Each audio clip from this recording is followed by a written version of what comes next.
Hello, I'm Robert Mackenzie, and welcome again to the fine old Harper Library in the University of Chicago. A group of guests have come together to see and to discuss the latest film by Milton Friedman in his series Free to Choose. In this, he examines the working of the labor market and the role of labor unions, and again comes up with some controversial views in answer to the question, who protects the worker?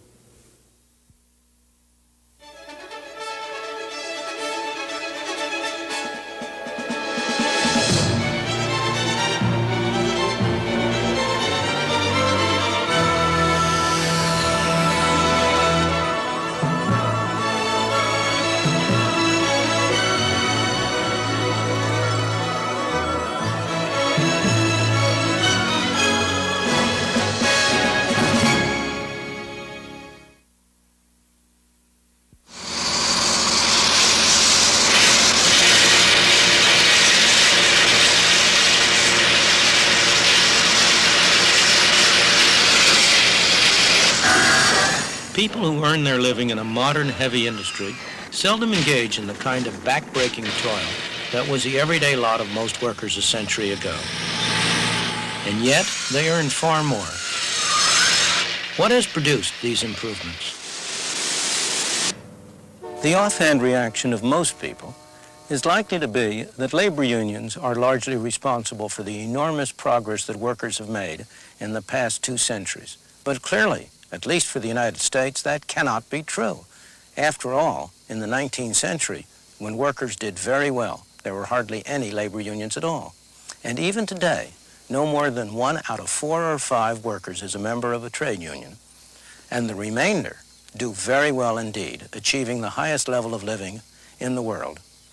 Labor unions do, of course, benefit their members, but far from being a key to the development of the modern society, they are a throwback to an earlier pre-industrial era, to the agreements among craftsmen in the Middle Ages, or to go back even earlier, more than 2,000 years ago, to the agreement among medical men in Greece. From the tiny Greek island of Kos, the coast of Asia Minor is 4 miles away in the mist. 2,500 years ago, a hospital and medical school flourished on Kos. The great Hippocrates, the founder of modern medicine, worked there.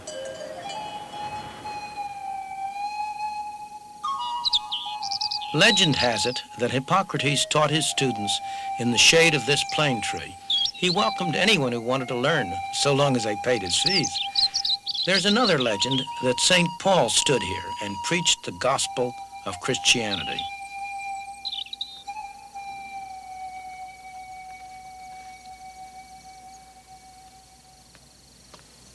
What isn't legend is that Hippocrates and his followers started medicine on the road forward to becoming a science.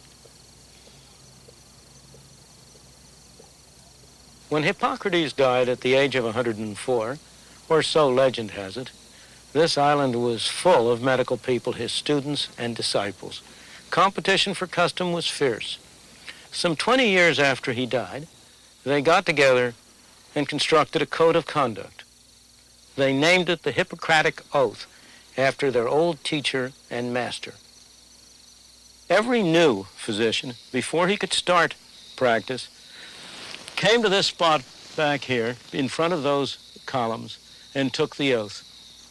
The oath was full of fine ideals for protecting the patient, but it also had a couple of other things in it. Listen to this one. I will impart a knowledge of the art to my own sons and those of my teachers, and to disciples bound by a stipulation and oath, according to the law of medicine, but to none others. Today, we'd call that a closed shop. Or listen to this one, referring to patients suffering from the agonizing disease of kidney or bladder stones. I will not cut persons laboring under the stone, but will leave this to be done by men who are practitioners of this work. A nice market-sharing agreement between physicians and surgeons.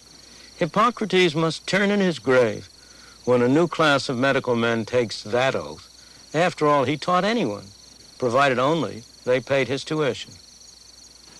He would strongly have objected to the kind of restrictive practices that physicians all over the world have adopted to protect their custom.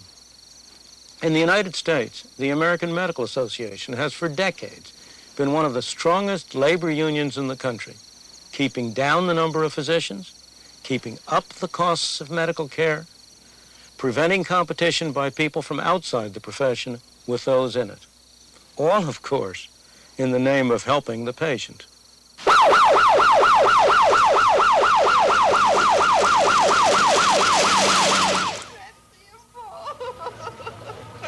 you sit up? I don't know. I've got her supported right here. Without warning, any one of us may suddenly need medical care. If we do, we want the very best care we can get. But who can give us that care? Is it always a graduate of an expensive medical school who has a union card called a medical license? Or might it be someone like this, a trained paramedic working for a private enterprise organization rendering emergency care? And hopefully we'll get a very good contract out of that. Many such businesses provide primary care for emergency cases in the United States. This particular paramedic team is attached to a fire department in Southern California. They're good at their job, but it's not unusual to find local physicians objecting. 492 and the paramedics responding. They take the Hippocratic oath here in the United States, and they believe that they should be the one that is treating their patient. They should be the one that saves that patient's life. And if someone else does it, it just kind of interferes with everything that they've been taught.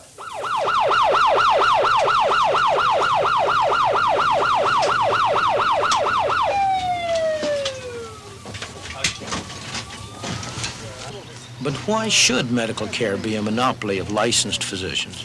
Shouldn't anyone who is capable of providing effective help be free to do so? Take your blood pressure here. Anyone see him go down? Yeah, he was just laying here when we got here. You can be sure that no one will be able to stay in this business very long unless he can demonstrate by performance that he's doing a good job. Joe Dolphin knows that very well. We've taken some statistical samples of the kind of effectiveness paramedics have in California. To give you an example of that, in one district of California that we serve, which is a county, which is populated to the extent of 580,000 people, before the introduction of paramedics, less than 1% of the patients that suffered a cardiac arrest where their heart stopped lived through their hospital stay and were released from the hospital. With the introduction of paramedics, just in the first 6 months of operation, 23% of the people whose heart stops are successfully resuscitated and are released from the hospital and go back to productive work in society. We think that's pretty amazing. We think the facts speak for themselves. However, relating that to the medical community is sometimes very difficult. They have ideas of their own. Respiration's 12 and regular. Right. All right, looks good to me, Dave. Okay, Scripps, how are you reading this down there? Okay, you guys ready to go? Yeah. Check for it. Scripps says code 2. Code 2? Disputes between union and non-union workers are not always as high-minded as between organized medicine and Joe Dolphin. One day in 1978, workers at a coal loading dock on the Ohio River in southern Indiana continued to work after the mine workers union had called a strike. That night, a crowd of armed union men invaded the site. And then they fired a little building setting here after they fired Mr. Teagardin's car here, and threw another firebomb into the trailer. Others had run on back and were firing trucks and shooting holes through tires with handguns. I'd gone back beyond the loading dock here, was standing back in there. I could hear them shooting and the air escaping from truck tires. Of course, there was so many people moving around and doing so much damage and setting so many things on fire, a whole lot of things going on at one time. We should have been heavily armed and shot these people, did something to stop such destruction. I wouldn't have believed that a rabble-rouser could have gathered together that many irresponsible people to come onto a person's property and do this kind of destruction until I'd finally seen it done.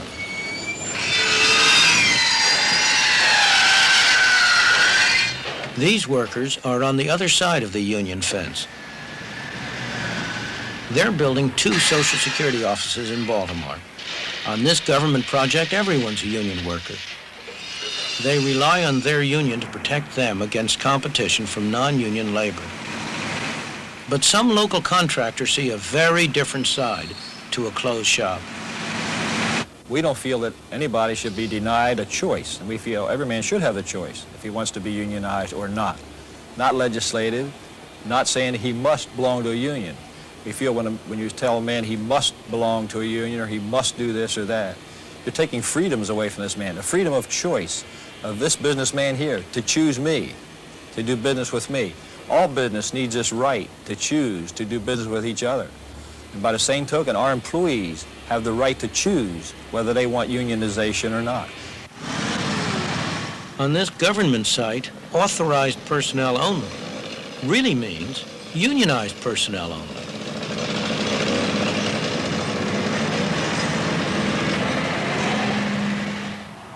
Unions have long recognized that the surest and most effective way for them to get power without violence is to have the federal government on their side. That's why so many strong unions have made it a point to locate their headquarters close to the source of power. The heads of the trade unions that cluster near Capitol Hill know this place very well. It is the room assigned to the Committee on Education and Labor of the House of Representatives, and it is where much of our labor legislation is discussed and shaped before presentation to Congress. I know rooms like this myself very well because I've often testified before congressional committees, and they all meet in rooms like this. Up there on the podium is where the members of the House or of the Senate sit.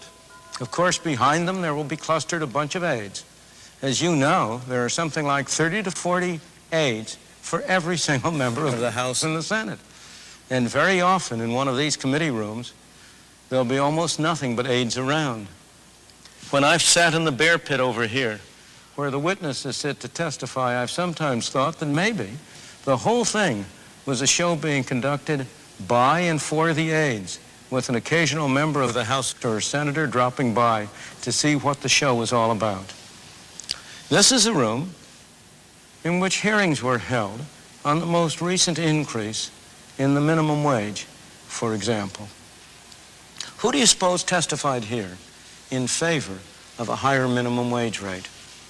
Do you suppose it was representatives of the poor people who were supposedly being helped by the bill? Not a bit of it.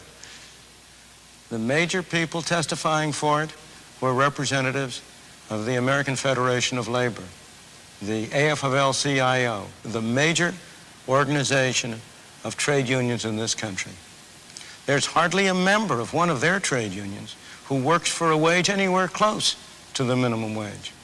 Despite all the rhetoric about helping the poor, they were in favor of a higher minimum wage for a very different reason, because it would protect the members of their unions from competition from the lower and lesser skilled people.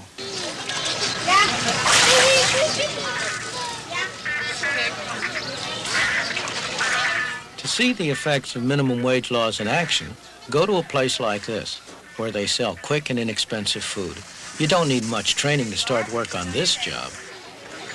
It used to be a traditional training ground for the unskilled. Not any longer, thanks to the minimum wage laws. From a worker's point of view, the people that it was supposed to help, the people in some cases it's hurting the most, such as minorities, unskilled labor, and young people. A businessman, especially a small businessman, cannot afford to bring in these people at the higher wage. They are willing, however, to take apprentices and to train them. That's very difficult to do now under the minimum wage laws.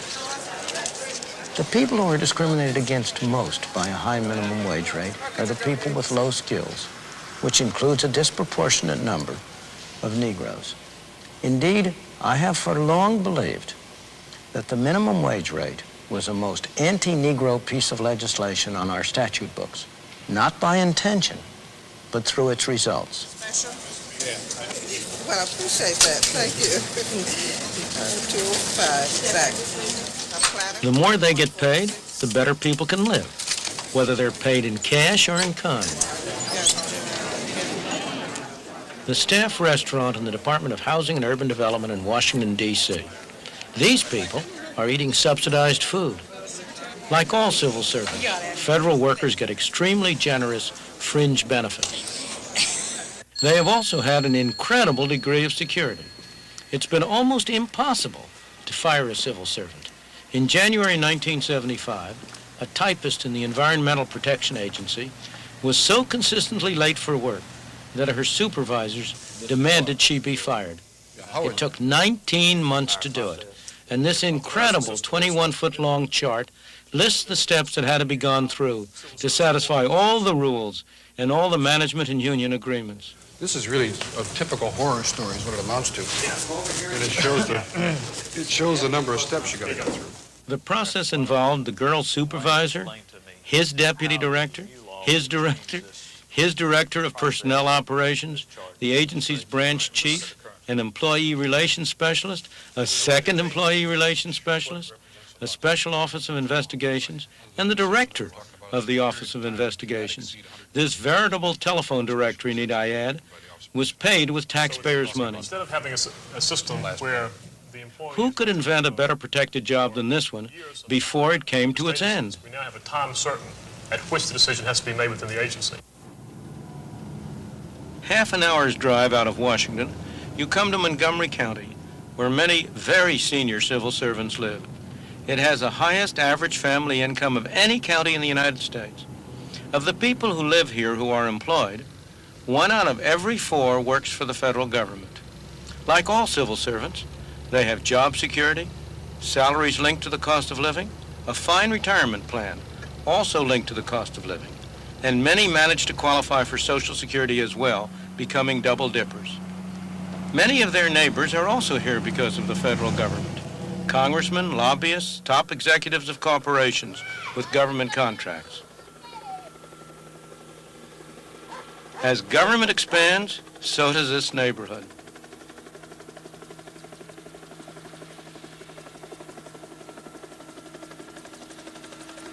Government protects its workers just as trade unions protect their members, but both do it at someone else's expense. It doesn't have to be that way.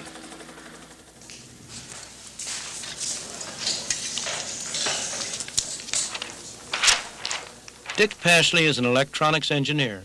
He designs memory systems for computers. He works for Intel Corporation, one of many companies which have sprung up south of San Francisco in a place that they call Silicon Valley. All these companies have one thing in common. They're trying to get engineers to work on their projects. You know, myself, I'm one of these engineers, and so obviously I get letters in the mail, phone calls, the like, where people are trying to get me to leave Intel and go to this particular company. One of the companies right across the street here, Intersil, is one of the new companies that's forming in this area, and they're hunting for people just like myself to come in, and what they do is they'll offer you like typically a 30% higher salary, stock options, a bonus, and several other things to get you to move to their company. And since it's not really a move, it's very easy to do because you're only going across the street. It's not a big traumatic thing where you're leaving, let's say, one city and moving to another city. It's very, very straightforward. In a free labor market, everybody benefits. When the market is restricted, things are very different. Those Mexicans are heading for the United States side of the border. There are real problems about permitting unrestricted immigration into a welfare state. It's one thing when people come for jobs and are on their own, as was the case for most of American history. It's another thing when a welfare system will support them come what may, at the expense of other people. Yet look what happens when you try to interfere with market forces. Well, there's several fairly large groups of aliens on the hillsides waiting toward the dark to set in. Other groups that are still on the Mexican side of the border. They'll be coming in shortly, I imagine. We have electronic sensors buried along the hillsides and along the most traveled trails to alert us when there's alien crossings. And from the sensor, we work ahead of them, try to head them off. No, they're right on the fence. They're just walking east. It's 10-4. Okay, you got about, well, I'd say 100 or so here. Thank you, Foxtrot. Párate, párate. Párate, párate.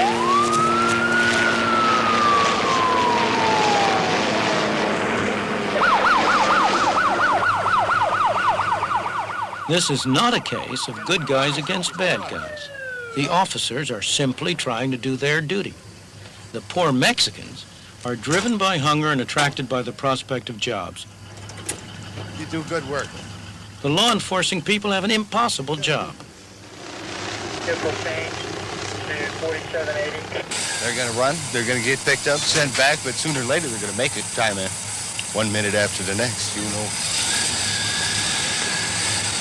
In 1 month in 1978, 60,000 illegal immigrants were arrested on this stretch of the border. But, believe it or not, the Border Patrol estimated that nearly 200,000 found their way through to places like this in Northern California, where there was work waiting for them.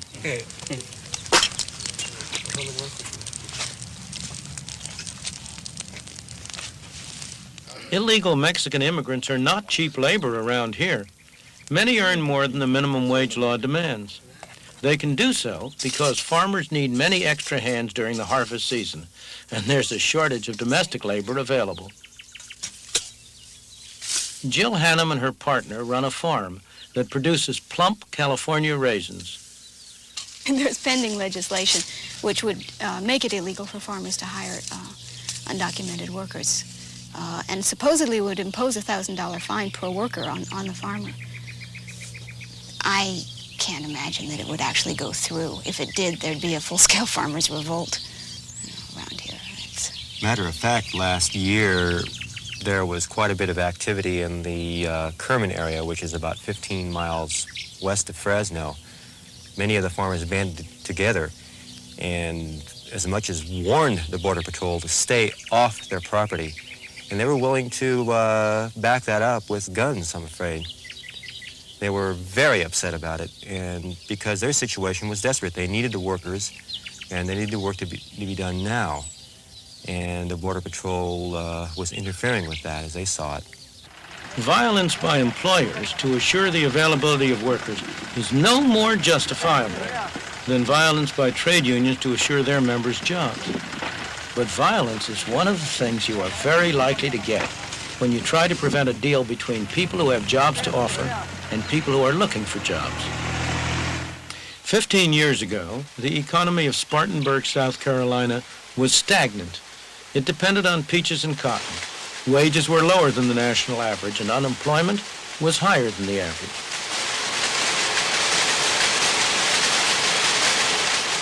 Then, dramatically, the picture changed. The people in Spartanburg decided to make their town a center of free trade. They did this by using a new right-to-work law, eliminating many restrictions on labor.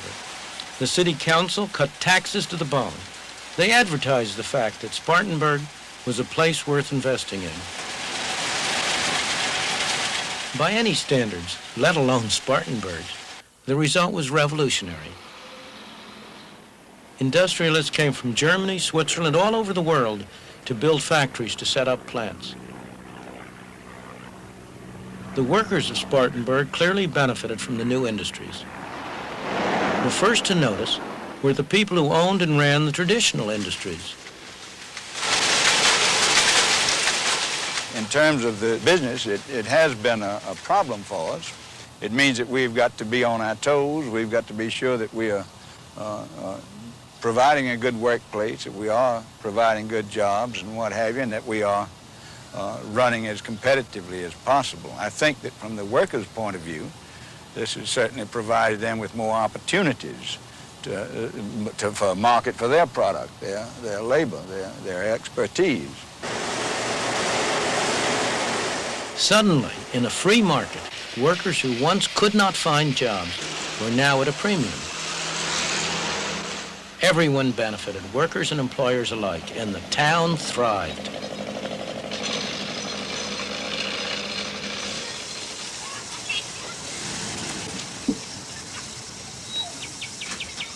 One of the workers who arrived in Spartanburg was Mr. Juma. He came as a refugee from Idi Amin's Uganda. We came in this country just with $139. I had a family, my wife and 2 kids. And we came with only 4 bags of clothing, which weighs about 40 pounds each bag. We were not allowed to take more than that. We have to leave all our possession, all our property in the Uganda. And myself, I just came down to Flowers Baking Company, and I was hired as a laborer to work in the plant at $2.49 per hour. Thank you. 5 years later, he was chief accountant of the company. In a free market, his best protection, his real wealth, turned out to be his skills and his desire to use them. America has to offer me a lot of things. And this is a great country. I came in this country penniless. Today, I own a house, I own 3 cars. My wife has got a good job. I myself have got a good job. And the children are schooling. And everything has been working so fine. I believe this is because of the opportunity. This is whoever wants to work in this country, there's a lot of opportunity.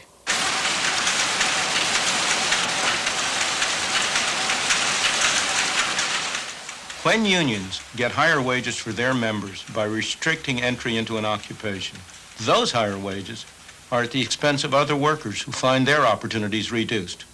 When government pays its employees higher wages, those higher wages are at the expense of the taxpayer.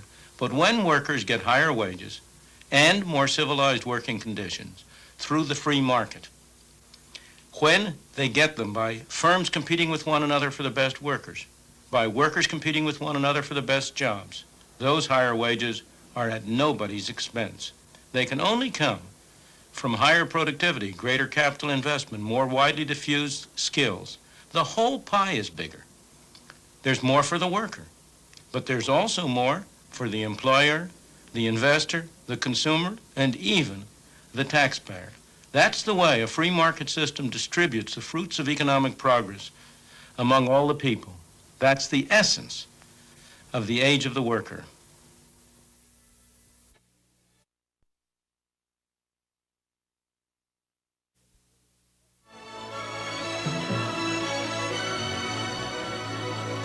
The discussion is already underway here at the University of Chicago, so let's join it.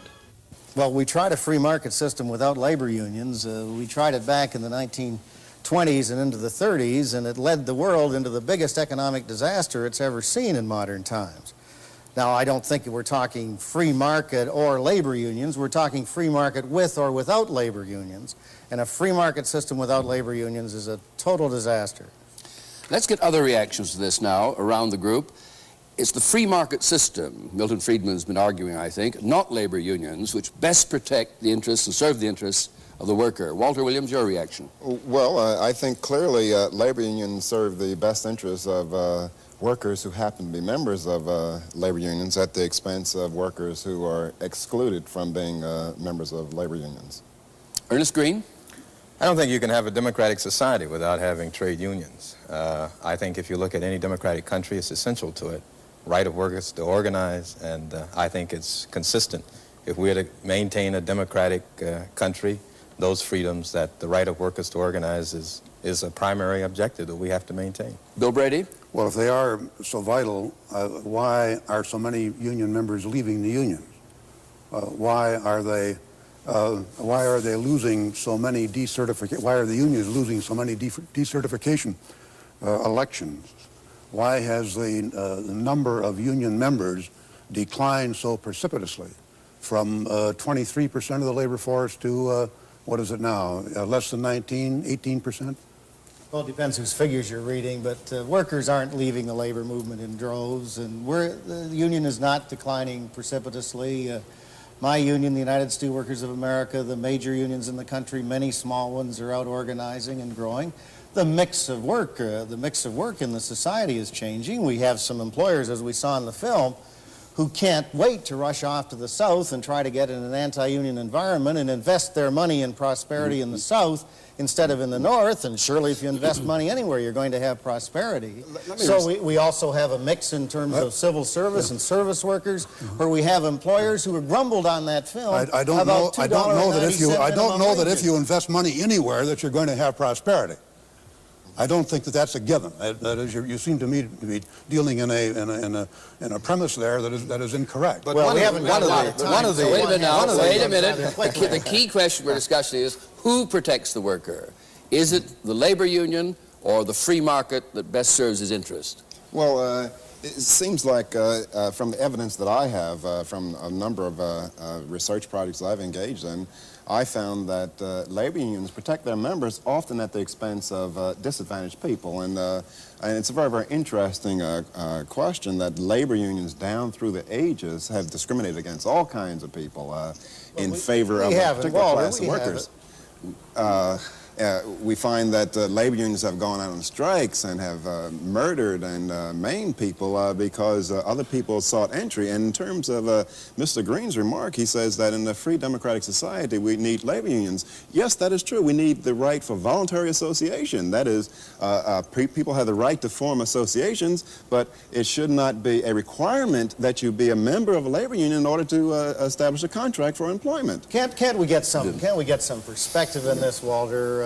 Talking about unions down through the ages makes no sense at all in terms of where we're at now in this century at this time. This business of trying to relate where unions come from to the medical profession and Hippocratic oaths, or hypocritical oaths, however one looks at that, back in the Greek islands really has very little relevance. Yes, it does. The violence, hear me out a minute, I waited patiently. Okay. The violence that's associated with, well, not so patiently, but I waited.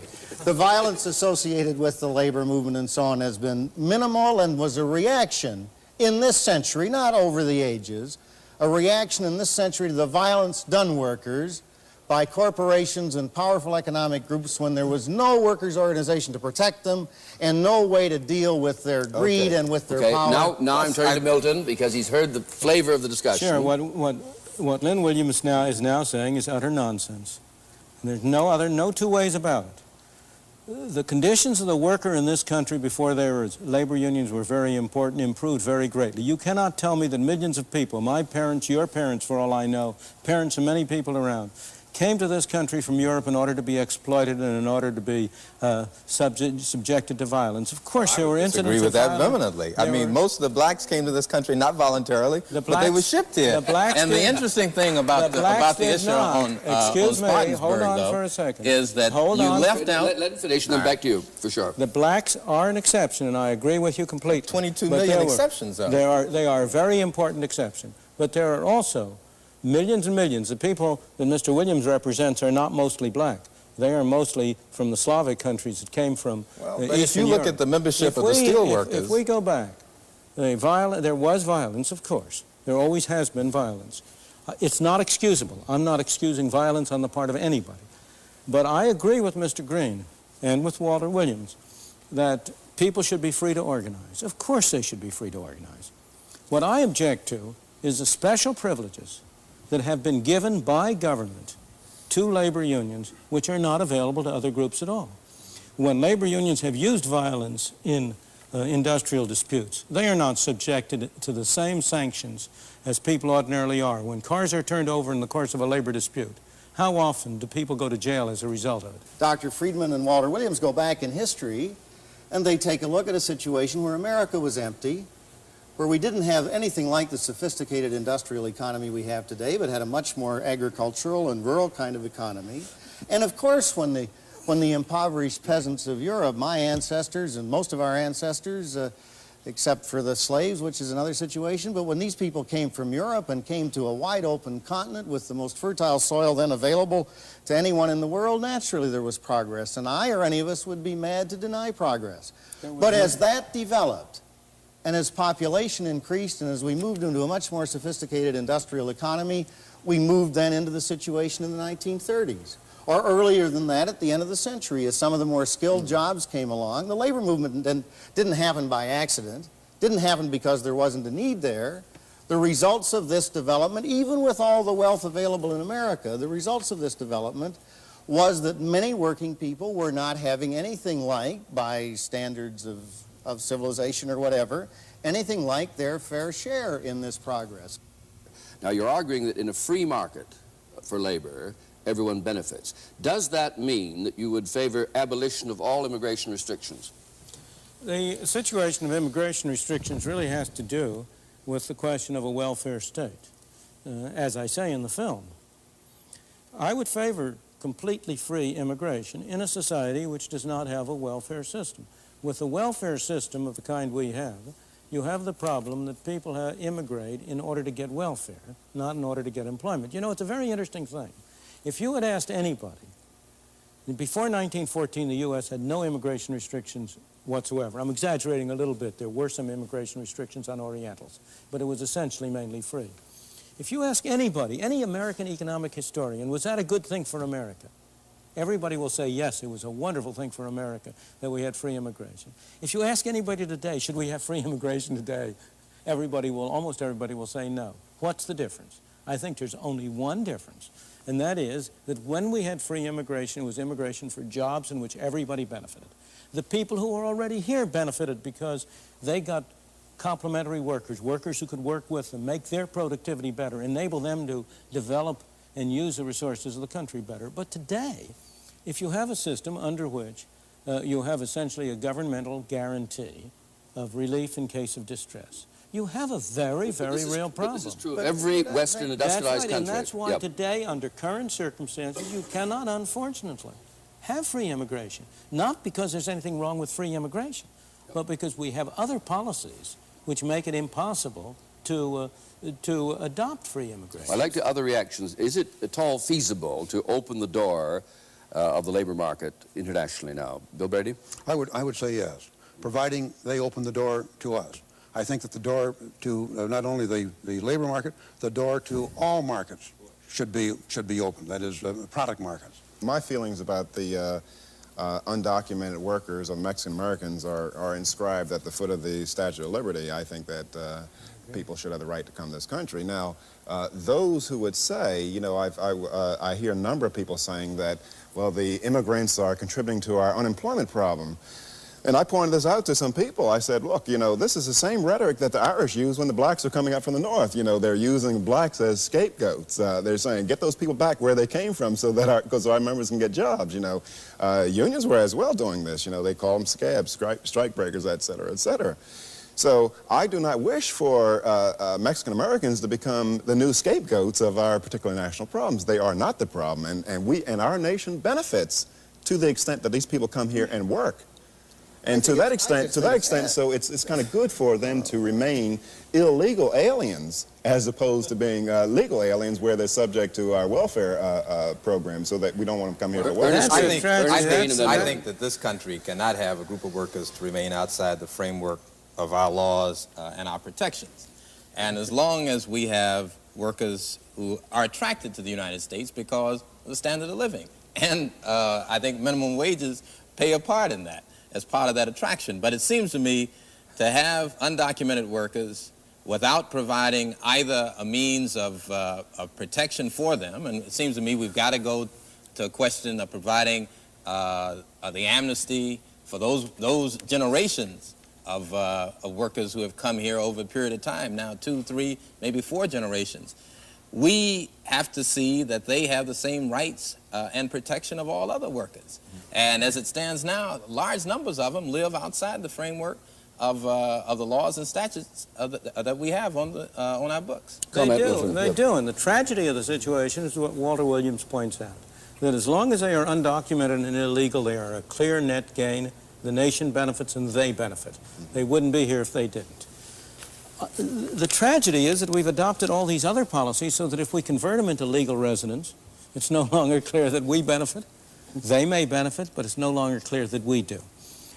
What Lynn Williams said before is again a travesty on what was actually going on. The real boost to the trade union movement came after the Great Depression of the 1930s. That Great Depression was not a failure of capitalism. It was not a failure of the private market system, as we've pointed out in another one of the programs in this series. It was a failure of government. It was not the case that somehow or other there was a decline in the conditions of the working class that produced a great surge of unionism. On the contrary, unions have never accounted for more than one out of 4 or 1 out of 5 of American workers. The American worker benefited not out of unions. He benefited in spite of unions. He benefited because there was greater opportunity, because there were people who were willing to invest their money, because there was an opportunity for people to work, to save, to invest. That's still the case today. You say, we have to provide him with something or other, Ernest. Who are the we? We the people. How do we the people? But how do we the people And it do seems it? we the people provide them the protection by seeing that their safety... You're talking about the immigrant population. And occupational health codes that protect the environment that they work in. See that they have civil rights laws that protect their own person. See that they have civil liberties laws that protect them further. We the people of this country provide that protection. It's so bad. If they don't have, you're kind of painting an image. Why are these people coming? We're not pulling them here by chains. It's obvious why people come here. There's one of the most wealthy countries in the world. Gentlemen, don't all talk at once. So what are you talking about protecting Why did you leave Little Rock, Arkansas to go to Philadelphia? It seems to me that it's obvious why. Would you extend me the courtesy to finish? Look. First thing, let me say the following thing, because there's some basic things that you need to know. We're going to say the thing I was interrupting, we're going to say 5 more things. I mean, there isn't all afternoon. Labor unions, and minimum wages for that case, cannot improve the condition of the working people of a country. We do it every day. Because if we can improve the condition of working people in countries all around the world. You know what this man? Every day. You know what you're telling the audience? You're saying that you can solve the problems in Bangladesh. You can make them a rich country if you tell them to unionize like we are and demand higher wages. No, I didn't say anything remotely like that. No, it's productivity that keeps income low. I come back to my initial question. Why are so many leaving the union? There aren't very many. Oh, there are leaving too. the union. I've given you the statistics. You think you've rhymed off some percentages. I live in the labor movement. Do you have other percentages? In or on? It's true. In, with, and of course they pay me, of course, and I don't have any objection to that at all. Neither do I. At least we got you a few minutes ago. We got you to get the labor movement up into this century. And I agree with the observation you made. I agree with the observation you made that the industrial union movement, that there was a union movement, came out of the dirty 30s and out of the Depression and grew, and that was essentially an industrial union movement. But I wonder when I hear your commentary on the film and so on about unions and restricting practices and restricting access to industry and all of this, I don't mean it disrespectfully, but I really don't mind being disrespectful. It's all right, I'm used to it. I really wonder if you do understand how the industrial union movement, which is the more recent part of the movement, how it really operates. We're not telling anybody who they have to hire. We're not doing anything about it. Now, let's raise the question, which certainly is dealt with in the film. Yeah. Have minimum wages, which is a form of government intervention, serve the interests of the poor and indeed of the working class generally? Now, I know you've spent a good deal of time looking at this. I'd like you to come in on it too. Okay, well, at least from the standpoint of teenagers, particularly minority teenagers, the minimum wage law has acted to destroy a number of employment opportunities. For example, back in 1948, the black youth between 16 and 18 had an unemployment rate of 9.4%, and white youth was 10.2%. The labor force participation rates of blacks was considerably higher than that of whites. And with each increase in the minimum wage law, we had the dramatic reversal that we have now. And so the minimum wage law has the effects of saying that if you cannot produce $2.90 worth of goods an hour, you don't deserve a job. But I don't think you can't look just at minimum wage. You got to look at the relocation of firms. You've got to look at the movement of people. You can't do that. Well, you look at relocation of firms. A lot of people try to say a lot of jobs move up to the suburbs. Well, you find black-white unemployment ratios the same in the suburbs as you find in the cities. So it's the minimum wage. You're taking one element. You're taking one element out of a long historic development. And when you start comparing 1948, even if Lynn you is hold next, constant, Lynn and then Ernest Green. Come on now. I understand the for law. educational Lynn, achievement, and then Ernest you Green. get a differential between black and white. I'll bang the gavel. Come on, Lynn. well, you're taking one element years ago in a situation that's entirely different than we're in today, and drawing some conclusions. That's what's the difference. No, there are many other things that are different. The enormous movement of black people in this country between 1948 and now, you can't just wipe that out. And you can't say that's. You certainly can't say that's the minimum wage. But you know, and that has an enormous amount. I want this case made. Now, has the minimum wage served the interests of the working people of this country? I don't think there's any question that the working people of this country would be much worse off than they are today. The youth of this country would be much worse off than they are today if we didn't have minimum wage. Okay, now Bill Brady, come on. Well, no, it's minimum wage is a good idea or not? You're an industrialist. It's a bad idea. It is patently one of the worst things that we can do to our youth. We prevent them from. How many kids do you hire? What's that? How many kids do you hire? I have 2. It's not important how many kids. But it is. Minimum wage doesn't affect his industry. His wages are far above the minimum wage. Doesn't affect a single one of his members. It affects people about Come on, hold it. We Milton have has the not floor. gone to support minimum wage legislation in this country. Gentlemen, hold it a moment. Hold it a moment. Of course Hold a moment now. Milton, of course we have not. We Lynn, are a people's organization. the chairman has said the floor is Milton's. I was saying that there's not a single one, I suspect, of the members of your union who is affected by the minimum wage rate. They're much higher. You say that you are a public service organization. I say we're a people's organization. You're an organization of your workers, and if you aren't representing the interests of your workers, they ought to fire you. And we're out. If you tell us that you are going against the interests of your workers, then you are simultaneously saying to your workers, I'm not doing what you hired me for. This is pure sophistry. It's not sophistry in the I am slightest. not talking. I am not talking about representing the interests of our workers. Our union represents a lot of people. Right. And some of the people are the ones that you're probably aware of, the people who work in big steel mills and all the rest of it. But we also go out and organize workers all the time and win certification votes, despite Bill Brady's comment about that. And many of the workers we organize are workers who are affected by minimum wage. And the result of our organizing them is we're able to bring them above minimum wage. And yes. Yeah, but the point is that I think that both these gentlemen, we all should recognize, is that unions in the United States support the minimum wage. They're the major supporters, and they spend millions and millions of dollars in lobbying for the minimum wage law. Well, now, they do it out of the name of concern and being in the interest of people. Now, in South Africa, the unions are far more honest.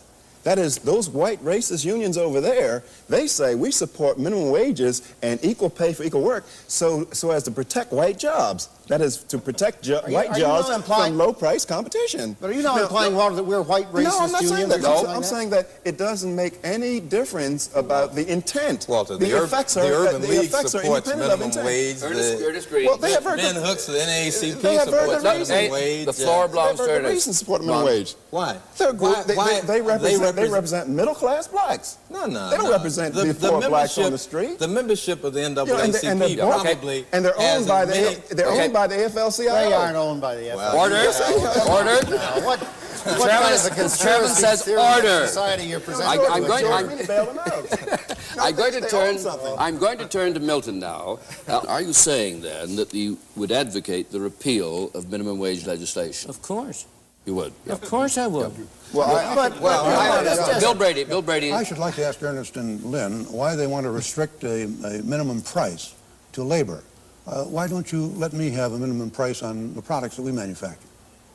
Well, we aren't here, as I understand it, to discuss your problems at the moment in terms of the owners. Is there a difference? Why a minimum on a product? You're the people, I assume, who are so anxious to have the free market system and to compete with each other and all the rest of it. We're talking about the needs of the workers. We're talking about the needs of the people who come into a society which isn't providing enough employment for them, which clearly doesn't seem to be able to provide enough employment for them, and what are we going to do?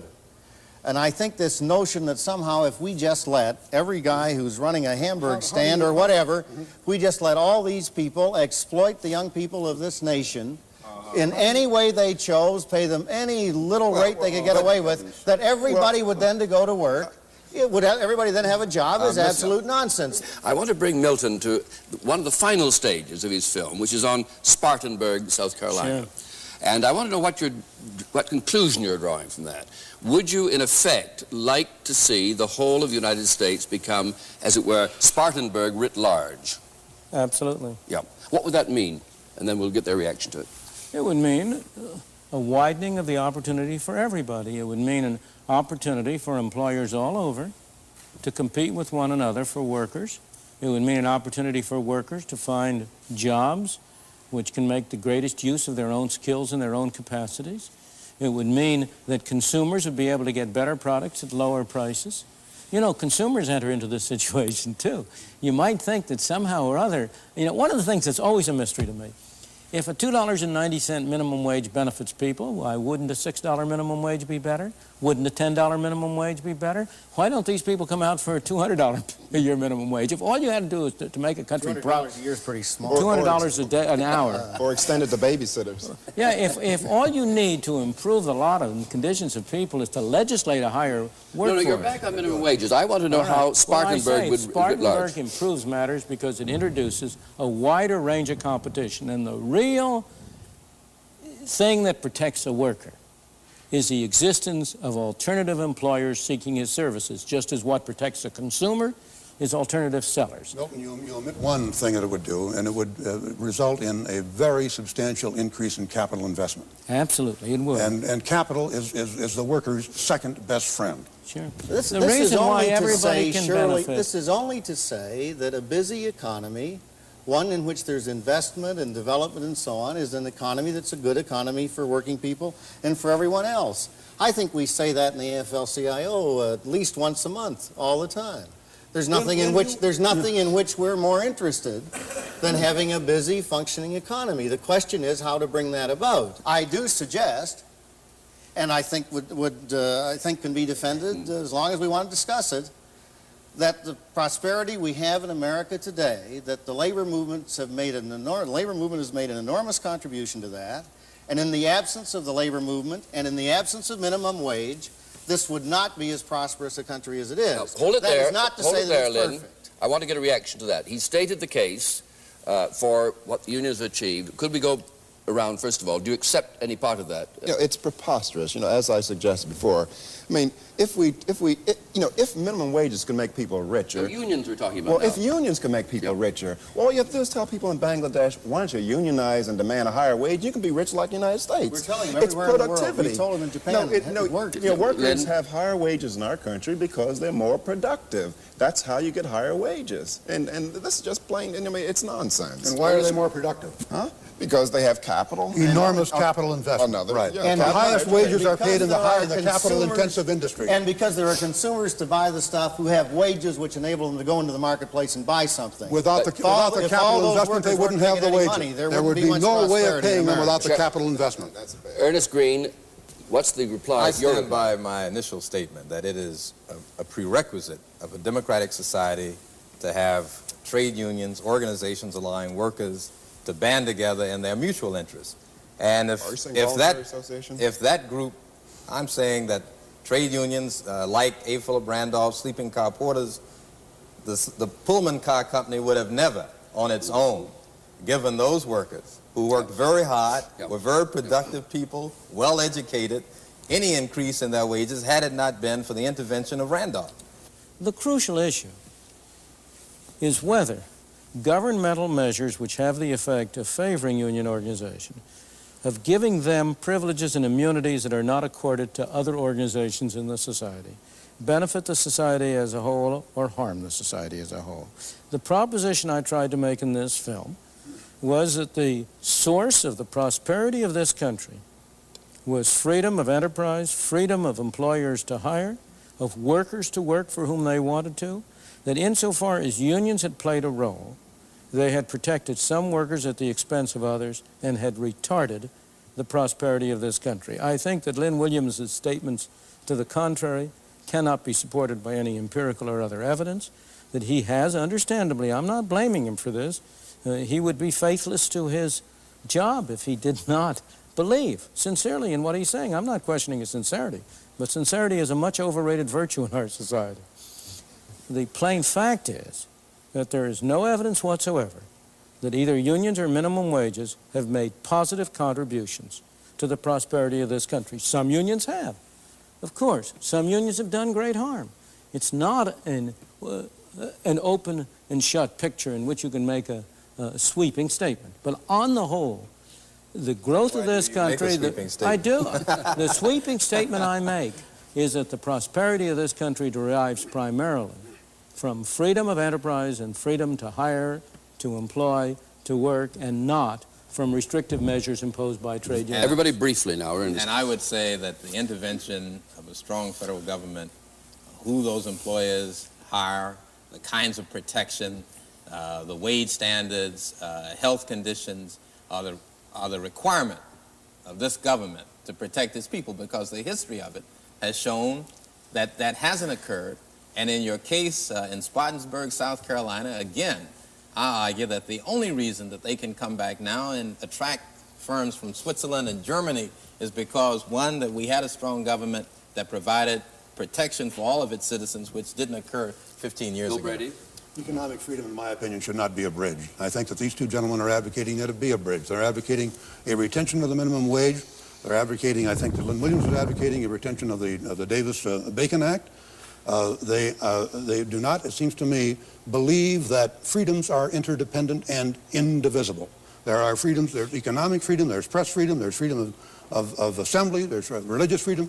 And you are advocating, to me, a great abridgment of economic freedom, and when you do that, you injure the other freedoms that we have, and if you do it enough, as we are doing in this country today, if you do it enough, we are in danger of losing all of our other freedoms. Now we leave this very spirited discussion, and I hope you'll join us again in the next episode of Free to Choose.